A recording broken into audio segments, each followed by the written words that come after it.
أعوذ بالله من الشيطان الرجيم بسم الله الرحمن الرحيم إن ربكم الله الذي خلق السماوات والأرض في 6 أيام ثم استوى على العرش يدبر الأمر ما من شفيع إلا من بعد إذنه ذلكم الله ربكم فاعبدوه أفلا تذكرون. Translation. In the name of Allah, the most merciful and the most beneficent. Surely, your Lord is Allah, who created the heavens and the earth in 6 days, and then rose over the throne, disposing the affair of all things. No intercessor can plead with him without his permission. That is Allah, your Lord, so worship Him alone. Then will you not remember? Sadaqa Allahul Azim. نحمده ونصلي على رسوله الكريم أما بعد فأعوذ بالله من الشيطان الرجيم بسم الله الرحمن الرحيم رب اشرح لي صدري ويسر لي أمري واحلل عقدة من لساني يفقهوا قولي. چونکہ شادی کا موقع ہے اس لیے میں خطبہ نکاح کی آیات پڑھوں گی اور انہی کے اوپر بات کروں گی. ان الحمد للہ نحمده ونستعینه ونستغفره ونعوذ باللہ من شرور انفسنا ومن سیئات اعمالنا من يهده الله فلا مضل له ومن يضلله فلا هادي له واشهد ان لا اله الا الله واشهد ان محمدا عبده ورسوله. يا ايها الذين آمنوا اتقوا الله حق تقاته ولا تموتن الا وانتم مسلمون. يا ايها الناس اتقوا ربكم الذي خلقكم من نفس واحدة وخلق منها زوجها وبث منهما رجالا كثيرا ونساء واتقوا الله الذي تساءلون به والأرحام إن الله كان عليكم رقيبا. يا أيها الذين آمنوا اتقوا الله وقولوا قولا سديدا يصلح لكم أعمالكم ويغفر لكم ذنوبكم ومن يطع الله ورسوله فقد فاز فوزا عظيما. اس وقت جو خطبہ میں نے آپ کے سامنے پڑھا ہے یہ شادی کے موقع پر پڑھا جاتا ہے، لیکن عموماً ایک ریچول کے طور پر اس کو ادا کرتے ہیں اور جو اس میں میننگ ہے یا میسج ہے وہ ہماری نگاہوں سے اوجھل رہتا ہے. سب سے پہلے تو اس خطبے میں اللہ کی تعریف کی گئی ہے. ان الحمد للہ، بے شک تعریف اللہ کی ہے، شکر اللہ کے لیے، کیونکہ شادی خوشی کا موقع ہے اور خوشی کے موقع پر انسان کو خوشی دینے والے کا سب سے پہلے شکر گزار ہونا چاہیے. اگر دیکھا جائے تو ہماری زندگی میں ہمیں جو کچھ بھی ملا ہے سب اللہ سبحانہ وتعالیٰ نے ہی دیا ہے. اور جیسے کہ آج کل ذی الحج کا عشرہ ہے اور ہم سب اس میں کثرت سے اللہ کی بڑائی بیان کرتے ہیں، اور ایک حقیقت ہے کہ مانی ہوئی بات ہے اور اس میں کسی دلیل کی بھی ضرورت نہیں کہ اللہ ہی سب سے بڑا ہے. اسی نے پیدا کیا، اسی نے رزق دیا، اسی نے جو کچھ بھی نعمتیں ہمیں عطا کی، جو کچھ بھی ہمارے پاس، ایون ہمیں جو پیدا کیا اور مرد اور عورت کی شکل میں پیدا کیا، اور پھر ان دونوں کے درمیان آپس میں ایک کشش رکھی اور پھر دونوں کے درمیان نکاح کے رشتے میں ایک مضبوط بانڈ قائم کیا اور ان کے درمیان ایک عہد قائم کیا، اپنے نام کے ساتھ ان کو ایک دوسرے کے ساتھ چلنے کا اور ایک دوسرے کے ساتھ عہد نبھانے کا جو پابند کیا. ان سب چیزوں پر اللہ کا شکر ادا کرنا چاہیے. اس لیے شادی کے موقع پر، خوشی کے موقع پر، کوئی بھی خوشی کا موقع ہو، کوئی بھی نعمت جب بندے کو ملتی ہے تو بندہ دیکھتا ہے کہ یہ کہاں سے ملی مجھے.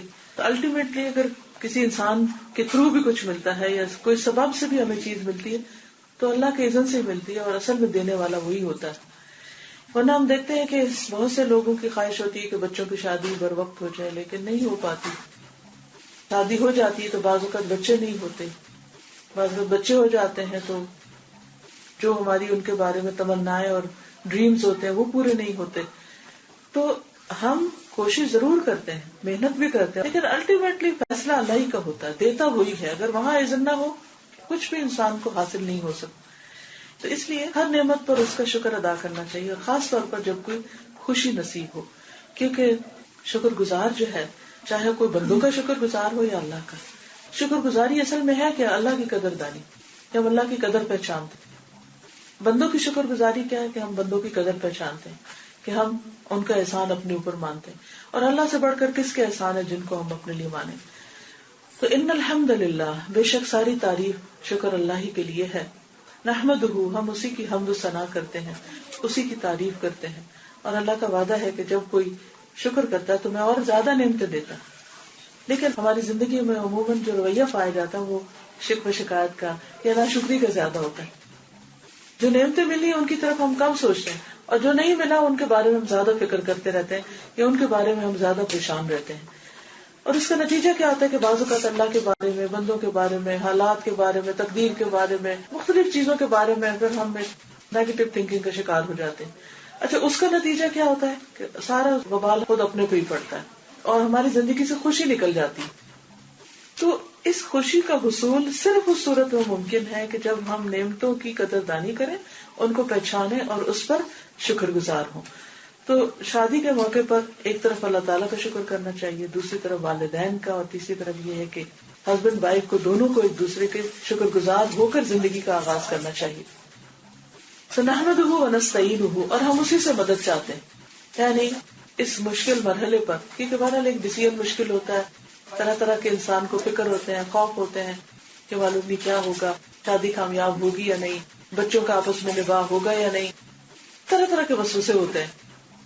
اور مختلف لوگوں کے حالات اور قصے اور واقعات پڑھ لوگ ایک دوسرے کو گیدرنگ میں سناتے رہتے ہیں، جس کے نتیجے میں اور بھی زیادہ انسان وسوسوں کا شکار ہو جاتا ہے. تو اس پر کہا گیا کہ نستعینہ، ہم اسی سے مدد چاہتے ہیں، کیونکہ اگر اللہ تعالیٰ کسی چیز کو درست کر دے تو پھر کوئی بگاڑ نہیں سکتا اس کو. تو اصل پروٹیکشن اس کی پروٹیکشن، اور جب انسان اس کی پناہ میں آ جاتا ہے تو پھر دنیا بھر کے حاسد بھی مل کے کچھ بگاڑ نہیں سکتے، کیونکہ انسانوں کے ساتھ جہاں خیر ہے وہاں انسانوں کے ساتھ شر بھی ہے. کچھ لوگ اپنے شر کو کنٹرول کر لیتے ہیں اللہ کے اذن سے، اور کچھ لوگ جو ہے وہ ان کا شیطان ان پہ غالب آ جاتا ہے اور وہ شر ہی کے راستے میں آگے بڑھنے لگتے ہیں، خود کو بھی پریشان رکھتے ہیں اور دوسروں کو بھی پریشان کرتے ہیں. تو نحمدہ ونستعینہ، صرف اللہ کی تعریف نہیں بلکہ اس کے ساتھ ساتھ اس سے دعائیں بھی، کیونکہ دعا ایک ایسی چیز ہے کہ جو انسان کو بہت سے غموں سے آزاد کر دیتی ہے. اس میں آپ دیکھیے کہ انسان فطرت کے اعتبار سے اپنی کمزوریوں کو مانتا بھی ہے، اور ہمیشہ وہ یہ چاہتا ہے کہ کوئی ایک سہارا اس کو ملے کہ جس پر وہ رلائے کر سکے، جس پر وہ بھروسہ کر سکے، جو مشکل میں کام آ سکے، جو ہر کمزوری سے پاک ہو. تو عام طور پر ہم انسانوں کے اندر وہ سہارا ڈھونڈ رہے ہوتے ہیں، کبھی پیرنٹس کی شکل میں، کبھی ہسبینڈ کی شکل میں، کبھی کسی اور کی شکل میں، لیکن حقیقت یہ ہے کہ وہ سارے ہی کمزور ہیں. اللہ کے سوا جتنے بھی سہارے ہیں سب کمزور ہیں.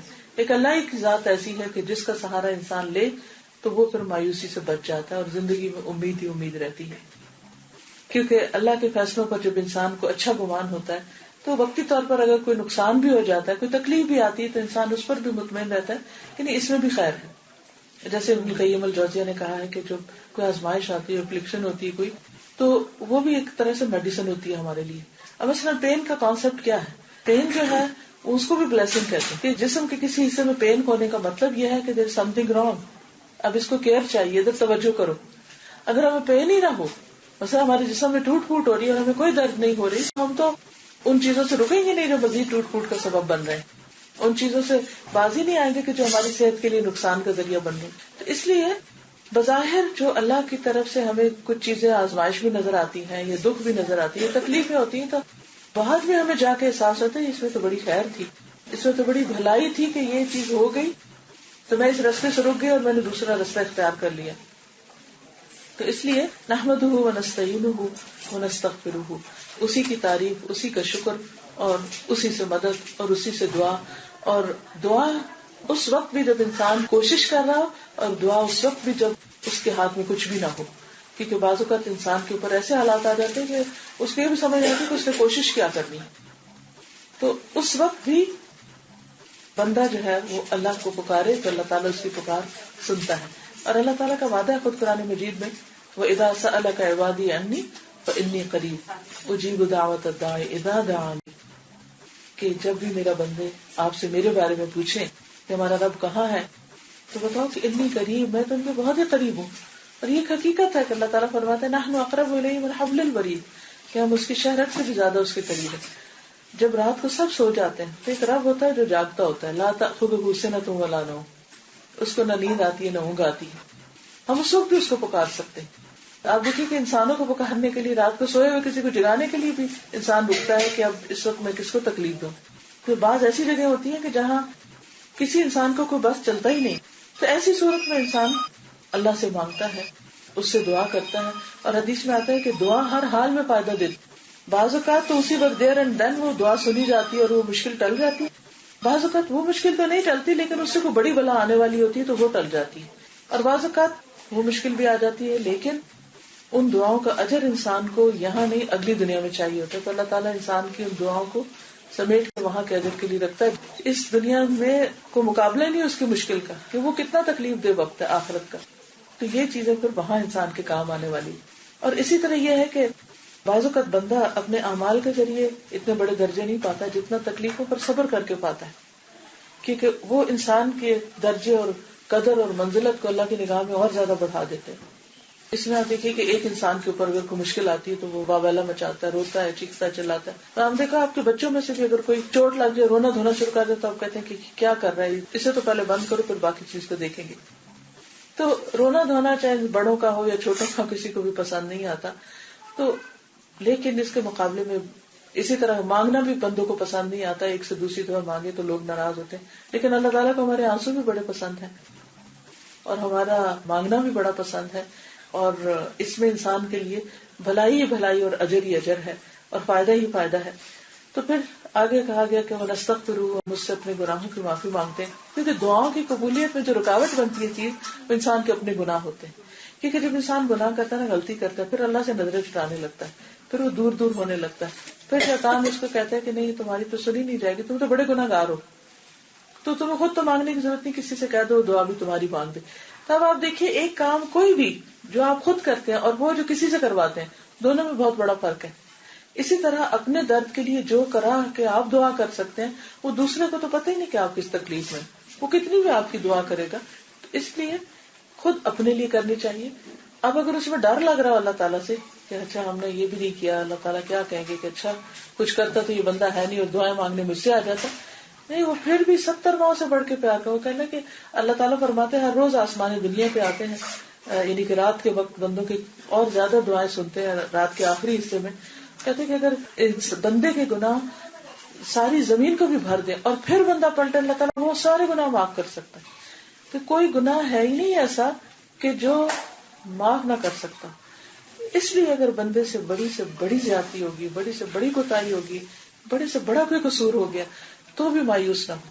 ان اللہ یغفر الذنوب جميعا، بے شک اللہ سارے گناہ معاف کر دیتا ہے. اس لیے جب دعا کرنا ہو تو پہلے اب استغفار کر لیں کہ یا اللہ اگر تو ہم سے کسی وجہ سے ناراض ہے یا کوئی بات ہماری آپ کو پسند نہیں آئی اور اس وجہ سے ہماری دعائیں قبول نہیں ہو رہی یا وہ رکاوٹ بنی ہوئی ہے. جیسے ہوتا ہے نا کہ پانی کا فلو ہو رہا ہوتا ہے لیکن اگر کوئی رکاوٹ آگے آ جائے تو وہی پانی رک کے ادھر ادھر پھیلنے لگتا ہے. تو بعض اوقات اسی طرح انسان کی دعائیں یوں لگتا ہے کہ جیسے ادھر ادھر ہو گئی ہیں، کوئی اپنی جگہ پہ نہیں پہنچ رہی. تو وہ ہوتے ہیں کہ گناہوں کی رکاوٹ یا آڑ ہوتی ہے. تو اس لیے انسان وقتاً فوقتاً اللہ تعالیٰ سے معافی مانگتا رہے. اور خصوصاً اس موقع پر بھی کہ اللہ تو ہمیں اتنی نعمتیں دیتا ہے. اور خاص طور پر آپ دیکھیں کہ شادی کے موقع پر ہر طرف سے خوشیاں مل رہی ہوتی ہیں اور ہم اسی موقع پر بعض اوقات اللہ کی نافرمانی کے بھی بہت سے کام کرتے ہیں. مثلاً آپ دیکھیے کہ بعض اوقات ہنگامے میں ہم نماز پڑھنا بھول جاتے ہیں یا اس کی اتنی پرواہ نہیں کرتے، بس کہتے ہیں اچھا وضو نہیں ہے، واش روم بزی ہے، یہ ہے وہ ہے. تو فرض وہ نماز جو نبی صلی اللہ علیہ وسلم جب دنیا سے رخصت ہو رہے تھے آخری نصیحت جو آپ کی زبان پر تھی وہ الصلاۃ الصلاۃ تھی کہ لوگوں نماز نماز اس کو نہیں چھوڑنا. اور آخری سین جو آپ نے اپنی امت کا دیکھا تھا پردہ ہٹا کے، وہ اس وقت تھا کہ جب سب نماز پڑھ رہے تھے صحابہ اور آپ خوش ہو گئے اس کو دیکھ کر. تو وہ نماز ہم چھوٹی چھوٹی باتوں میں بہانہ کر کے تو اس کو چھوڑ بیٹھتے ہیں. کیا یہ سن نہیں ہے؟ یہ ہمارے گناہوں میں آتا ہے اور اس کی رکاوٹ بن جاتی. اچھا، اسی طرح شادیوں پہ اور گناہ ہم کیا کرتے ہیں؟ کھانا ضائع کرتے ہیں. ہم سمجھتے ہیں کہ کیا فرق پڑتا ہے، اتنا کھانا ہے تو چلو اگر ہم نے کچھ چھوڑ بھی دیا یا اب ہمارا دل نہیں بھی چاہ رہا. میں نے نہیں دیکھی کوئی شادی کہ جس پر رزق ضائع نہ ہوا. اور آپ دیکھیے کہ کتنے ہی لوگ دنیا میں بھوکے ہیں، اور بھوک ایسی چیز ہے جو انسان کو کفر تک پہنچا دیتی ہے. بھوک ایسی چیز ہے جو انسان کے اندر ایک انتقامی آگ پیدا کر دیتی ہے. تو ان کا رزق اگر ہمارے پاس آ گیا ہے تو ہمیں ضائع کرنے کا حق نہیں. اتنا لے کے کھائیں جو آپ کھا سکتے ہیں، اتنا بنائیں جو کھانا ہے. یا انسان کے لیے ٹھیک ہے، اللہ نے خوشی کے موقع پر اگر ہمیں اجازت دی ہے کہ ہم اچھا کھا لیں تو اس کا یہ مطلب نہیں کہ ہم اتنا بنا لیں کہ اتنی زیادہ چیزیں بنا لیں کہ اس کو کھا کے بیمار پڑ جائیں اور اپنی جان پر ظلم کریں. یہ بھی ایک سن ہے. اپنے آپ کو قرآن پاک میں آتا ہے لا تقتلوا انفسکم، اپنے آپ کو قتل نہ کرو. تو اسی طرح یہ ہے کہ بعض اوقات جب ہم سب اکٹھے ہوتے ہیں تو دوسروں کے لباس پہ یا دوسروں کی کسی عادت پہ، کسی بات پہ یا بولنے کے اسٹائل پہ ہم ہنس پڑتے ہیں یا مذاق اڑاتے ہیں یا غیبت کرتے ہیں. وہ پرانے دکھ درد دکھڑے سنانے شروع کر دیتے ہیں ایک دوسرے کو. یعنی کہ جتنے میل ملاپ ہوتے ہیں اتنے اس کا احتمال زیادہ ہوتا ہے کہ ہم بیک بائٹنگ وغیرہ اور اس طرح کی چیزیں کریں. اب یہ جو کسی کی عزت کے اوپر حرف اٹھانا ہے وہ معمولی بات نہیں ہے. نبی صلی اللہ علیہ وسلم نے جان، مال اور عزت تینوں کو برابر ذکر کیا. ہم کسی کی جان تو نہیں لیتے، توبہ، یہ تو بہت بڑا سن ہے، سب کو پتا ہے. مال بھی تو چوری تو بہت ہی بڑا گناہ ہے. لیکن ایک زبان ہلا کے دوسرے کی برائیاں کرنا ہمیں اس کو سین ہی نہیں لگتا. تو یہ چیز جو ہے اس سے بھی بچنے کی ضرورت ہے. اور اس میں خصوصاً جب ہم اکٹھے ہوتے ہیں اور اپنے جب ملتے ہیں، بہن بھائی جب ملتے ہیں تو اس وقت لگتا ہے ان سے کیا پردہ، ان کو تو دنیا کی ہر بات بتا سکتے. تو ٹھیک ہے، آپ کو اگر کوئی مسئلہ ہے تو آپ کسی سے ڈسکس کر کے حل پوچھنا چاہتے ہیں، دیٹس این ایکسیپشنل کیس. لیکن صرف ایک مزے لینے کے لیے، اپنی بڑائی ظاہر کرنے کے لیے دوسروں کی برائیاں کرنا، اس میں کوئی خیر نہیں. تو اس لیے ایسے موقع پر ان چیزوں سے بھی بچنا چاہیے. پھر یہ ہے کہ آنے والی لڑکی جو ہے اس کے اوپر لوگ باتیں کر رہے ہوتے ہیں، کیا لے کر آئی ہے، پہننے کا ڈھنگ نہیں، ایسا نہیں ویسا نہیں، آگے پیچھے شوہر کے بازو کا ساتھ جو ہوتی ہے وہ شوہر کا دل جو ہے وہ خراب کر دیتی ہے بہو کے بارے میں. یہ بھی بہت بڑا سن ہے. یہ ابلیس کا کام ہے.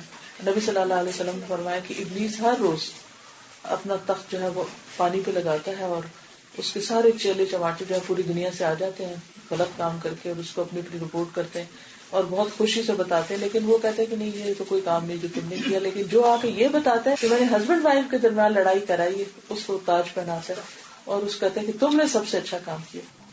اب آپ دیکھیں کہ بعض اوقات ماں اپنے ہی بیٹے کے گھر اجاڑ رہی ہوتی ہے بظاہر سو کالڈ محبت میں، کہ وہ بیوی کے خلاف اتنی چھوٹی چھوٹی باتیں، دیکھو یہ چلتی کیسے، دیکھو یہ سوئی پڑی اب تک، تمہارا تو کوئی کنٹرول ہی نہیں ہے اس پر، دیکھو ایسا کر دیا ویسا کر دیا. انہیں چھوٹی چھوٹی باتوں پہ روزانہ کوئی نہ کوئی ڈوز ملتی رہتی ہے، پوائزننگ ہوتی رہتی. الٹیمیٹلی کیا ہوتا ہے، میاں کا دل پھر جاتا ہے اور اس کی بھی سوچ منفی ہو جاتی ہے، وہ بھی پھر عیب ہی ڈھونڈنے لگتا ہے. حالانکہ بیوی اور میاں کے درمیان اللہ نے ایسی محبت رکھی ہوتی ہے کہ وہ عیبوں کو چھپا دیتی ہے. کیونکہ محبت کہتے ہیں نا کہ وہ بلائنڈ ہوتی ہے، اس میں انسان کی برائیاں نہیں نظر آتی. لیکن اگر بڑی سے بڑی محبت میں آپ آزما کے دیکھ لیں کہ اگر روزانہ آپ کسی کے خلاف کوئی بات کریں گے تو برین واشنگ ہونے لگتی ہے. اچھا، اور پھر آپ کو بھی اس کی وہی شر نظر آنے لگتا ہے. اس لیے اس چیز سے بہت منع کیا گیا ہے اور ہسبینڈ وائف کے ریلیشن شپ میں خاص طور پر احتیاط کی ضرورت ہے. اسی طرح بعض اوقات بہنوں کی انٹرفیئرنس جو ہے وہ گھروں کو خراب کر دیتی ہے کہ وہ بھابھی کے بارے میں ادھر ادھر کی باتیں کرنا. اسی طرح ماں اور بیٹے کا رشتہ کتنا پیارا ہوتا ہے. آپ سب مائیں جانتی ہیں کہ مائیں جان دیتی ہیں بیٹوں پہ اور خود تکلیف اٹھا کے ان کو سکھ دیتی ہیں اور اپنے ہی زیور بیچ کے ان کی فیسیں دے کے ان کو پڑھاتی ہیں اور ان کی کامیابیوں کی راتوں کو اٹھ کے دعائیں مانگتی ہیں. اور پھر ایسی بہو آتی ہے کہ وہ بیٹے کو ماں سے ہی دور کر دیتی ہے. کس قدر بڑا ظلم ہے. کوئی جواز ہی نہیں بنتا، نہ عقل مانتی ہے نہ اخلاق مانتا ہے. تو یہ سب کچھ اصل میں شیطان جو ہمارا کھلا دشمن ہے وہ ہمیں اس چیز پہ ابھار رکھتا ہے.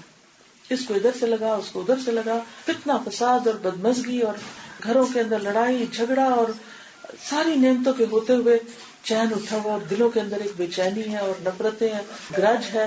تو یہ کوئی زندگی تو نہیں. ان چیزوں سے صرف اسی وقت بچا جا سکتا ہے جب انسان کے اندر اللہ کا ڈر ہوتا ہے اور انسان اپنے آپ کو کنٹرول کرتا ہے کہ نہیں، میں نے اگر کسی کے بارے میں کوئی بات کی تو وہ مجھ پہ آ پڑے گی. آج میں نے اگر کسی کے ساتھ ظلم کیا یا زیادتی کی، کل مجھے دیکھنی پڑے گی. تو مجھے تو کسی کے ساتھ نہیں کرنا، کیونکہ یہ نہیں ہو سکتا کہ آپ کانٹے بوئیں وہ آپ کو پھر نہ چبھے. اس لیے بہت ضروری ہے کہ ہم اس موقع پر اپنے گناہوں کی معافی مانگے کہ اللہ تو ہماری خوشیاں برقرار رکھنا اور ہماری کوتاہیاں جو ہیں اور غلطیاں جو ہیں تو ان کو معاف کر دینا. وَنَعُوذُ بِاللَّهِ مِن شُرُورِ أَنفُسِنَا، اور ہم اپنے نفس کے شر سے اپنے آپ کو بچانے کے لیے اللہ کے حوالے کرتے ہیں، اللہ کی پناہ میں دیتے ہیں، کیونکہ سب سے برا شر جو ہے نا وہ اپنے ہی نفس کا شر ہوتا ہے. انسان کے دشمن اور بھی ہو سکتے ہیں، لیکن بڑی دشمنی خود انسان اپنے آپ سے کرتا ہے جب وہ کوئی غلط بات کرتا ہے یا غلط چیزیں سوچتا ہے، ایون جو بدگمانی ہوتی ہے. یہاں خاص طور پہ شرور نفس کی بات کی گئی. تو جو نفس ہوتا ہے نا انسان کا، اس کے اندر خواہشات ہوتی ہیں، ڈیزائرز ہوتی ہیں، اور اس میں کچھ اچھی ڈیزائرز ہوتی ہیں، کچھ بری بھی ہوتی ہیں، اور وہیں پر وسوسے جنم لیتے ہیں. شیطان کے حملے بھی اسی پر ہی ہو رہے ہوتے ہیں. تو یہ ساری چیزیں مل کر انسان کو بہت کمزور کر دیتی ہیں، اور انسان سے نہ چاہتے ہوئے بعض اوقات ایسے غلط کام ہوتے ہیں اور بلنڈر ہوتے ہیں. انسان خود ریگریٹ کرتا ہے بعد میں، لیکن وہ اس وقت غصے میں آ کے ہو گئے، کبھی کسی کی باتوں میں آ کے اس نے قدم اٹھا لیا ہوتا ہے. تو یہ سارے ہمارے اپنے ہی شر ہوتے ہیں. اللہ تعالیٰ اتنا مہربان ہے ہم پر کہ اس نے ہمیں ایسی دعا سکھائی کہ اللہ تو ہمیں خود ہمارے اپنے ہی نفس کے شر سے، کیونکہ جب شر ہوتا ہے تو پھر وہ پلٹتا تو اپنے اوپر ہی ہے نا، تو ہمیں بچا اور تو ہمیں اپنی حفاظت میں لے لے. ہم نہیں بچ سکتے، ہمارے میں طاقت نہیں کہ ہم خود کو بچائیں، لیکن تو ہمیں اس سے محفوظ رکھ. اور پھر ومن سیئات اعمالنا، اپنے اعمال کی برائیوں سے. بات یہ کہ جب انسان غلط کام کرتا ہے نا تو اس کا نتیجہ غلط ہی ہوتا ہے. بالکل سمپل سا فارمولا ہے کہ اگر آپ ایگزام دے رہے ہیں اور آپ نے سوال کچھ کیا، اگر آپ جواب کچھ لے رہے ہیں تو اس پہ آپ کو کوئی مارکس نہیں دے گا. اسی طرح اللہ تعالیٰ نے ہمیں کچھ چیزیں کہی ہیں کرنے کو کہ یہ کرو، اور کچھ چیزوں کے لیے تو اس نے پیدا کیا ہمیں. مثلا قرآن پاک میں آتا ہے وما خلقت الجن والانس الا لیعبدون، کہ میں نے جن و انس کو اپنی عبادت کے لیے پیدا کیا. اب اگر ہم عبادت ہی نہیں کر رہے تو پھر ہم کیا کر رہے ہیں؟ اگر ہم نہ نماز پڑھ رہے ہیں، نہ ذکر کر رہے ہیں، نہ قرآن پڑھ رہے ہیں، نہ کوئی تسبیح، نہ کچھ، یا نہ بندوں کی خدمت، صرف اپنی ذات میں جی رہے ہیں، تو یہ جینا کیا جینا ہے؟ پرپز آف لائف تو ہم نے فلفل ہی نہیں کیا. اب ایسا کیا ہے کہ جب انسان اللہ کی نافرمانی کرتا ہے، بندوں کو ستاتا ہے، تو یہ ساری چیز اس کے اعمال بن جاتے ہیں. اب ان اعمال کا وبال آتا ہے، یعنی جب انسان منہ سے کوئی بری بات نکالتا ہے. پچھلے دنوں میں نے کہیں پڑھا تھا، لیکن ناٹ شیور کہ اس کی اوتھینٹسٹی کیا ہے. ایک ایکسپیریمنٹ یہ کیا گیا کہ دو پانی کے جیسے گلاس رکھے گئے، تو ایک کے اوپر جیسے بہت ہی برے برے لفظ بولے گئے، شیئر کیا گیا، اور دوسرے کے اوپر اچھے اچھے اپریشیٹ کیے اور تعریف کے لگے، اور پھر دونوں کو انالائز کیا گیا. تو دونوں کے جو اسٹرکچر ہے اس میں فرق آ گیا تھا، اور ان کی تصویریں بھی دی ہوئی تھی کہ جب اس پانی کے اوپر برے برے لفظ بولے گئے وہ ڈسٹارٹ سے ہو گئے، اور جن کے اوپر اچھے لفظ بولے گئے ان کے اندر ایک خوبصورت سے ڈیزائنز وغیرہ بن گئے.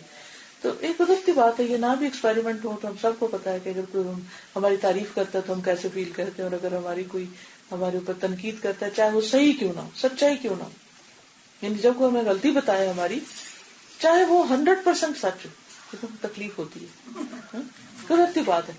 حالانکہ بعد میں اس کا اتنا فائدہ ہوتا ہے ہمیں کہ بالکل ایسے جیسے انجیکشن لگتا ہے تو سوئی تو چبھتی ہے. یہ تو ہو ہی نہیں سکتا کہ سوئی چبھے بغیر انجیکشن لگے، کیونکہ سن بھی کرنا ہو تو اس نے تو چبھنا ہے پہلے جا کے. اسی طرح کوئی اچھی بات کوئی ہمیں روکے یا ٹوکے یا کچھ بھی تو سوئیاں چبھتی ہیں ہمیں، لیکن بعد میں انسان انہی کا شکر گزار بھی ہوتا ہے. ایٹ لیسٹ ہمیں پتا چلتا ہے ہمیں اپنی غلطی تو نظر آئی. بلیو می، بعض غلطیاں ایسی ہوتی ہیں انسان حیران ہے کہ کرے جا رہا ہے اور اس کو ریئلائزیشن بھی کوئی نہیں ہے، خود بھی نہیں پتا چلتا کہ ہم کر رہے ہیں.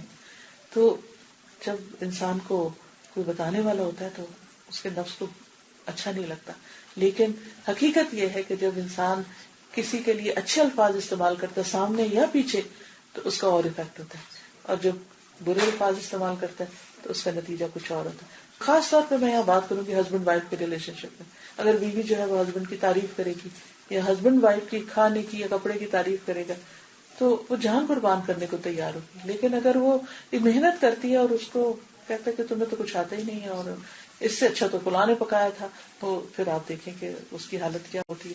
اور پھر آہستہ آہستہ بعض اوقات خواتین ڈپریشن میں جانے لگتی ہیں کہ کہیں سے بھی کوئی کیئر، محبت اور اپریسیشن کہیں سے بھی نہیں ہے.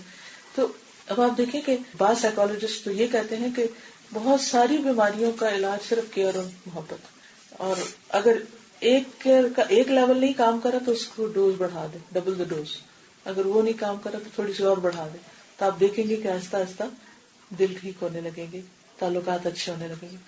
اچھا ایک اور عجیب بات ہے کہ انسانوں کے مزاج بڑے عجیب ہیں. وہی انسان ہوتا ہے آپ سے محبت کر رہا تھا وہی نفرت کرنے لگتا ہے. اچھا اس پر انسان کو پریشان نہیں ہونا چاہیے اور ہوپ نہیں جانے دینی چاہیے. آپ سوچیں کہ جو آج محبت کر رہا تھا اب نفرت کر رہا ہے, یہی انسان پھر محبت کر سکتا ہے اور وہ کرے گا. اور ہماری کامیابی اسی میں ہے. یعنی لوگوں کو اپنے آپ کو منوانے کا شوق ہوتا ہے نا, یہاں منوانا چاہیے کہ میں نے دل جیت لیے, میں نے نفرتوں کو محبتوں میں بدلا ہے. اور بعض خواتین بہت اچھی طرح کرتی, شادی ہوتی ہے تو بڑے برے حالات دیکھنے پڑتے ہیں, لیکن اپنے صبر سے, محبت سے, کیئر سے, ہر ایک کے ساتھ اچھا کر کے ایسی جگہ اپنے گھر میں بناتی ہے کہ ان کے بغیر لگتا ہے گھر نہیں چلے گا, پورا خاندان ان پر ڈیپینڈ کرنے لگتا ہے. تو یہ انسان کی اپنی ایک کوشش ہے, اسٹرگل ہے, جد و جہد ہے, اور خود اپنے لیے خوشی حاصل کرنے کا ذریعہ. ہم عام طور پہ سمجھتے ہیں کہ کچھ لے کے خوشی حاصل ہوتی ہے, ٹھیک ہے وہ ٹیمپریری ہوتی ہے, لیکن یہ بات پروون ہے کہ زیادہ خوشی دے کر ہوتی ہے. وقتی طور پہ مشکل ہوتا ہے لیکن دینے کے بعد جو سرور اور راحت ملتی وہ لینے کے بعد آہستہ آہستہ فیڈ اوے ہو جاتی. دینے سے وقتی طور پہ کم خوشی ہو رہی ہوتی ہے لیکن آہستہ آہستہ آہستہ آہستہ آہستہ اس میں اضافہ ہوتا ہے. اچھا لینے سے انسٹنٹلی تو آپ کو خوشی ہوتی ہے, پھر آہستہ آہستہ آہستہ وہ خوشی ختم ہو جاتی ہے. تو بہت ساری چیزیں اوپر کے لیول پہ کچھ اور ہوتی ہیں, اندر کی لیئر میں کچھ اور ہوتی ہیں, اس سے نیچے کچھ اور ہوتی ہیں. تو اس طرح انسانوں کے مزاج سمجھنے کی ضرورت ہے. ایک چیز جو حدیث میں آتی ہے کہ اللہ سبحانہ وتعالیٰ نے آدم کو جو بنایا تھا پوری زمین کی مٹی لی تھی, یعنی ایک مٹھی مٹی لی تھی لیکن اس میں ساری زمین کے اجزاء شامل تھے. اور پھر آدم کی اولاد جو دنیا کے مختلف حصوں میں پھیلی تو آپ دیکھیں ان کی شکلیں, رنگ, مزاج ویسے ویسے ہو گئے. افریقہ کے لوگوں کے اور ہیں, کیکیشین اور ہیں, ایشیا کے اور ہیں, جاپنیز اور پارس کی طرف اور ہیں. نہ صرف یہ کہ فزیک اور رنگ, شکل, زبانیں, بلکہ مزاج بھی فرق ہیں. تھوڑے تھوڑے فاصلے پہ مزاج بدلنے لگتے ہیں. پنجاب کا مزاج اور ہے, پشتون مزاج اور ہے, ہر علاقے کا مزاج فرق ہے. انسانوں سے ڈیلنگ میں اس نقطے کو سمجھنا بہت ضروری ہے. شادی ہو یا خاندانی معاملہ ہو, مزاج سمجھ لیں. اب دیکھیں گے کہ کچھ لوگ پلین میدان کی طرح ہوتے ہیں, جس میدان میں بھاگیں, دوڑیں, کچھ کریں, کوئی مشکل نہیں ہے آپ کو, سہل, عربی میں سہل نرم زمین کو کہتے ہیں. کچھ لوگ پتھریلی زمین ہوتے ہیں, چٹانیں ہوتے ہیں, ان کے ساتھ ساری بولنے والی بات ہے, انہوں نے نہیں چینج کرنا, وہ اپنی جگہ پر ہی قائم رہتے. کچھ لوگ سرسبز علاقوں کی طرح ہوتے ہیں, کچھ اس سے مختلف ہوتے ہیں. تو جتنی زمین کی قسمیں ہیں نا, اتنی قسمیں انسانوں کی بھی سمجھ لیں. کچھ لوگوں کے ساتھ معاملہ اتنا آسان ہوتا ہے کہ آپ ان کے ساتھ بات کرتے ہیں تو آپ کا دل کھلتا چلا جاتا ہے. کچھ لوگوں کے ساتھ معاملہ اتنا مشکل ہوتا ہے کہ آپ سیدھی بات بھی کہتے ہیں اس کو الٹا بنا لیتے ہیں, آپ ان کو سمجھا پاتے ہی نہیں. کچھ لوگوں کے ساتھ مثلاً آپ کو کوئی مسئلہ پیش آیا تو آپ تجربہ کر کے دیکھیے. آپ کی دو دوست ہیں, مثلاً ایک بہت جذباتی قسم کی, آپ مثلاً آپ اس کے پاس مسئلہ لے کے جاتی کہ آج میرے شوہر کے ساتھ میری یہ لڑائی ہوئی یا یہ بات چیت ہوئی. وہ کہے گی چھوڑو اس کو, لو طلاق, کوئی ضرورت نہیں اس کی روز روز باتیں سہنے. اچھا دوسری کے پاس جائیں گے, وہ ذرا دھیمے مزاج کیا, آپ اس کو اپنا مسئلہ بتائیں گے, وہ کہے گی کوئی بات نہیں, صبر کرو, میرے ساتھ بھی ایسا ہوا تھا, پھر ٹھیک ہو جائے گا. ایک ہی بات دو لوگوں سے کی, دو مختلف آنسر آپ کو ملیں گے, دو مختلف ریئیکشن آپ کو ملیں گے. کیوں؟ کیونکہ دو مختلف مزاج ہیں, دو طرح کے لوگ سوچنے والے. ایسے میں اللہ نے انسان کو خود جو عقل دی ہے نا, اس کو استعمال کرنا بڑا ضروری ہے. صرف لوگوں کے مشوروں کو نہیں جینا چاہیے, خود انسان کو آبجیکٹولی چیزوں کو اسٹڈی کرنا چاہیے کہ یہ کوئی چیز کس طرح ہے, کیوں ہے, اور پھر اس کے بعد ڈیسیژن لینا چاہیے. تو بہرحال یہ زندگی گزارنے کے کچھ راز ہیں. اگر انسان کو معلوم ہو جائے تو انسان مشکل سے مشکل لوگوں کے بیچ میں بھی گزارا کر لیتا ہے. جسے کہتے ہیں نا کہ 32 دانتوں کے بیچ میں زبان اپنی نرمی کی وجہ سے کام کر رہی ہے, یعنی کہ بغیر زخمی ہوئے. ورنہ آپ دیکھیں کہ کسی چیز کو اتنی خطرناک جگہ پہ رکھیں تو پتہ نہیں کتنی دفعہ اس کو چوٹیں لگ چکی ہیں, لیکن کوئی ایکسیڈنٹ نہیں ہوتے. اللہ کہ ہماری اپنی کوئی ویکنیس ہو تو وہ زبان کبھی نہ کبھی دانتوں تلے آ جاتی ہے, لیکن ادروائز بہت اچھا سروائیو کر رہی ہے. کس وجہ سے؟ اپنی نرمی کی وجہ سے, اپنی لچک, فلیکسیبلٹی کی وجہ سے. تو اگر انسانوں کے ساتھ بھی ریلیشن شپ میں ہسبینڈ وائف, ساس سسر, دوسرے فلیکسیبل اگر انسان ہو جائے تو بہت فائدہ ہوتا ہے. اس میں خاص طور پر جب بعض اوقات مرضی موڈ نہیں ہوتا کوئی کام کرنے کا یا بات ماننے کا, تو اس وقت انسان اگر ایک بار سوچ لے کہ اللہ میرے اس حال کو جانتا ہے اور اس مشکل کی وہ قدر کرے گا, میں اس کی خاطر اس کا یہ کام کر دیتی ہوں یا اس کی یہ بات مان لیتی ہوں. تو آپ دیکھیں گے کہ صرف وہ وقتی ایک ٹیسٹ آتا ہے ہر انسان کے اوپر. بعض اوقات ہسبینڈ بالکل ارریشنل سی بات کہتے ہیں کہ یہ کرو, ہم کہتے ہیں کہ یہ کیوں کریں, اس کے تو کوئی سینس ہی نہیں بنتی. سر یہ پراپرٹی بیچ دیتے ہیں, وہ خرید لیتے ہیں, ایسا کر لیتے ہیں, ویسا کر لیتے ہیں, بس فلاں جگہ نہیں تم نے جانا, ماں باپ سے نہیں ملنا, کوئی ایک حکم صادر کر دیں گے اور خود بھی کر کے بھی بھول جائیں گے بعض اوقات. اب ایسے میں اس کو اس وقت آگے مقابلے پہ نہیں آنا چاہیے کہ نہیں میں تو جا کے دکھاؤں گی, میں تو یہ ضرور کروں گی. اس کا فائدہ کیا ہوتا ہے؟ وہ وقتی طور پر انسان کہتا ہے کہ ہاں میں برابر میں آ گیا ہوں, لیکن الٹیمیٹلی فائدہ کچھ نہیں ہوتا. اس وقت تھوڑی دیر انسان خاموشی اختیار کر لے اور بعد میں جب دوسرا سمجھنے کے قابل ہو تو اس وقت اس کو دوسرے طریقے سے سمجھائے, سوال کرے. ایک اور بات یہ کہ جب آپ کسی سے سوال کرتے ہیں نا, اس کا نقطہ نظر بھی آپ کو سمجھ میں آتا ہے اور اپنی بات بھی آپ بہتر کنوے کر سکتے ہیں کہ اچھا پھر آپ کیوں یہ بیچنا چاہتے ہیں, اچھا میں پھر کیوں نہ جاؤں امی کی طرف, اچھا میں کیوں نہ کروں. لیکن اس وقت تھوڑی دیر کے لیے آپ کو ایک کڑوی گولی کھانی پڑے گی. اسی طرح کسی وقت آپ غصے میں ہوگی تو دوسرے طریقے کو کھانی پڑے گی, تبھی گزارا ہوتا ہے. پھر آپ دیکھیے کہ اس کے بعد سیئات اعمال یعنی برے اعمال جب انسان کرتا ہے تو اس کا وبال خود کو ہی بھگتنا پڑتا ہے, کیونکہ انسان کے اپنے ہاتھ کی پیداوار ہوتے ہیں. من یہدہ اللہ فلا مضل لہ ومن یضللہ فلا ہادی لہ. جس کو اللہ ہدایت دے اسے کوئی بھٹکا نہیں سکتا, جس کو بھٹکا دے اسے کوئی ہدایت نہیں دے سکتا. اب یہ ایشو لوگ اس کو لے کے بیٹھ جاتے ہیں کہ اچھا ہمارا تو کوئی قصور ہی نہیں, جب سارا کچھ وہی کرتا ہے تو پھر ہم نے کیا کرنا ہے. نہیں, انسان نے بھی کرنا ہے اور انسان کو توفیق اللہ اسی راستے کی دے دیتا ہے جس پر انسان محنت کرتا ہے. کیونکہ دوسری جگہ پر قرآن مجید میں آتا ہے لیس للانسان الا ما سعى, اور پھر وَأَنَّ سَعْيَهُ سَوْفَ يُرَىٰ, کہ انسان کے لیے وہی ہے جس کی وہ کوشش کرتا ہے اور اس کی کوشش دیکھی جائے گی. تو اس لیے بہت ضروری ہے کہ انسان اچھے کاموں کے لیے کوشش کرتا رہے, اللہ سے دعا مانگتا رہے. تو اللہ کا وعدہ ہے وَالَّذِينَ جَاهَدُوا فِينَا لَنَهْدِيَنَّهُمْ سُبُلَنَا, جو ہمارے راستے میں کوشش کریں گے ہم ضرور ان کو راستہ دکھائیں گے. پھر اس کے بعد اشہد ان لا الہ الا اللہ ہے, کلمہ ہے, اور اس موقع پر ایک دفعہ پھر توحید کی تجدید کرائی جاتی ہے. واشہد ان محمدًا عبدہ ورسولہ, اور پھر 3 آیتیں ہیں جن میں 4 دفعہ تقویٰ کا حکم ہے کہ اے لوگوں اللہ سے ڈرو. شادی شدہ زندگی کی خوشی کا راز زیادہ اچھے خوبصورت کپڑوں یا زیادہ اچھے گھر میں نہیں ہے. بہت سے لوگ پہننے کا بہت اچھا ڈھنگ جانتے ہیں مگر اندر دل خوش نہیں ہوتی, کیونکہ خوشی کا انحصار انسان کی لباس یا ظاہر میں نہیں. ہم عام طور پر ان چیزوں میں خوشی تلاش کرتے ہیں. اس کا راز اس میں ہے کہ انسان کے دل کے اندر کی کیفیت کیا ہے, کیونکہ خوشی کا تعلق دل سے ہے, لباس سے نہیں. لباس ایک ایڈڈ فیکٹر ضرور ہے, انسان اگر اندر سے خوش ہے تو اچھا لباس اسے اور خوش کرے گا, لیکن اگر اندر سے خوش نہیں تو اپنی چیزوں کو پریشان کن آنکھوں سے دیکھتا ہے اور ان کو ایک طرف رکھ دیتا ہے, اور وہ بھی بے روح اور پھیکی ہو جاتی ہے اس کے لیے, کیونکہ زندگی کا کوئی میننگ نہیں رہتا. یہ جو خوشی ہے یہ اللہ کے ڈر سے آتی ہے. اللہ کے ڈر سے کیسے؟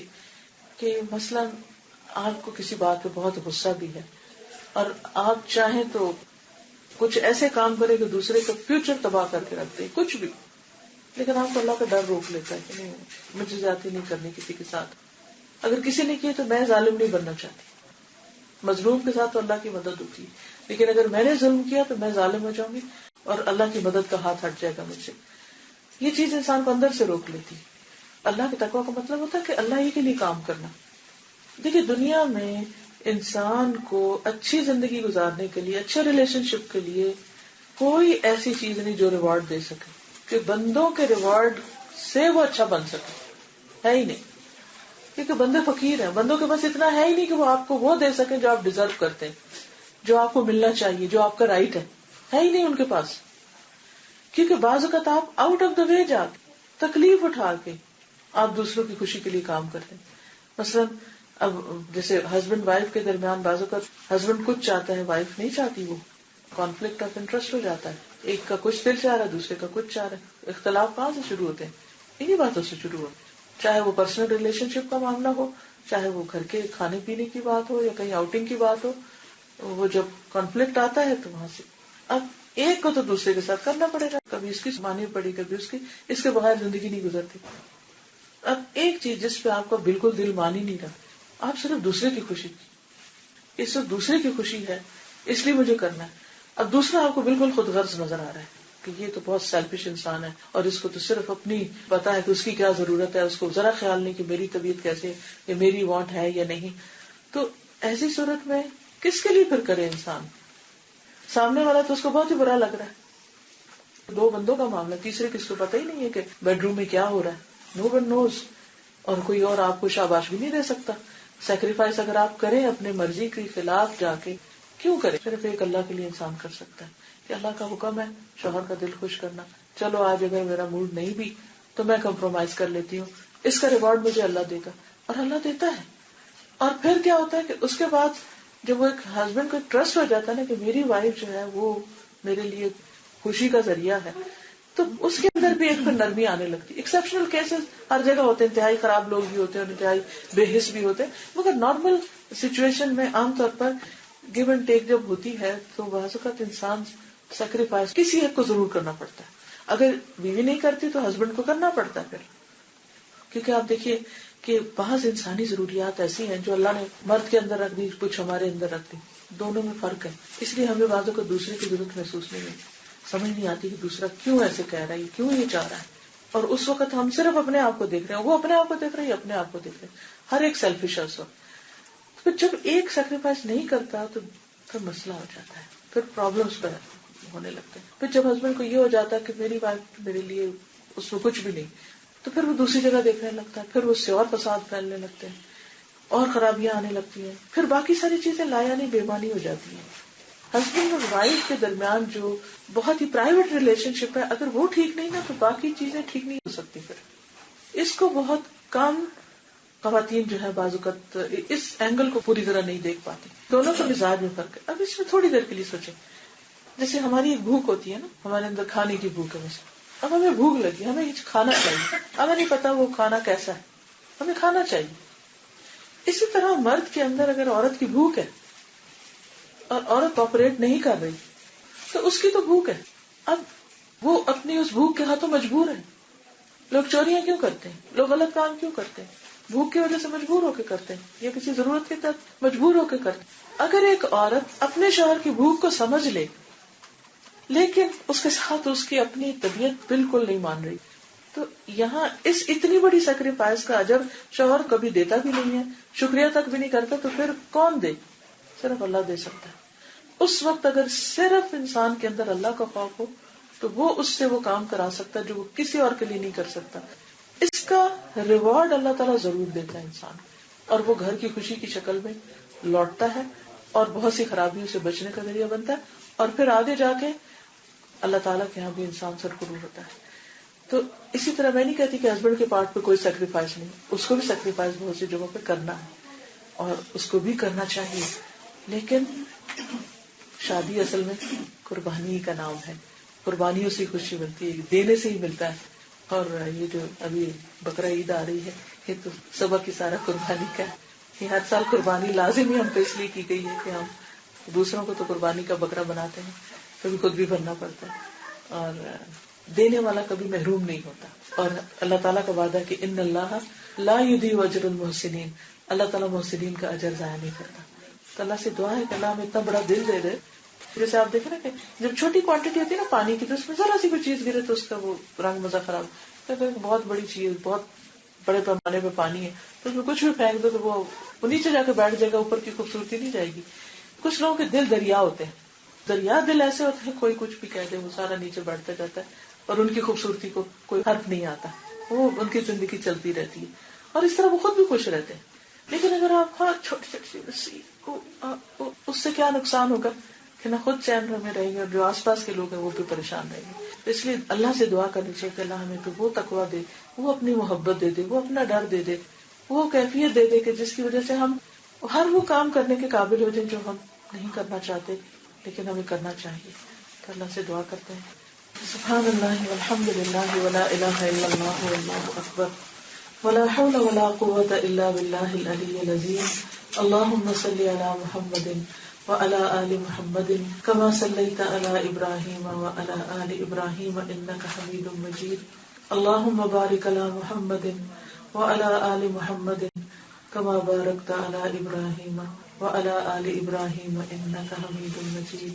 ربنا آتنا في الدنيا حسنة وفي الآخرة حسنة وقنا عذاب النار ربنا لا تزغ قلوبنا بعد إذ هديتنا وهب لنا من لدنك رحمة إنك أنت الوهاب ربنا هب لنا من أزواجنا وذرياتنا قرة أعين وجعلنا للمتقين إماما یا اللہ تو ہم نے جو کچھ پڑھا ہے سنا ہے اس پر عمل کی توفیق عطا فرما یا اللہ تو ہمارے دلوں کو بڑا کر دے ہمیں اطمینان قلب نصیب فرما ہمیں اپنا تقوی نصیب فرما یا رب العالمین اللہم وفقنا لما تحب وترضى یا حی یا قیوم برحمتک نستغیث لا الہ الا انت سبحانک انی کنت من الظالمین استغفر اللہ ربی من کل ذنب واتوب الیہ لا حول ولا قوة الا باللہ العلی العظیم یا اللہ اس گھر پر اپنی خیر و برکت نازل فرما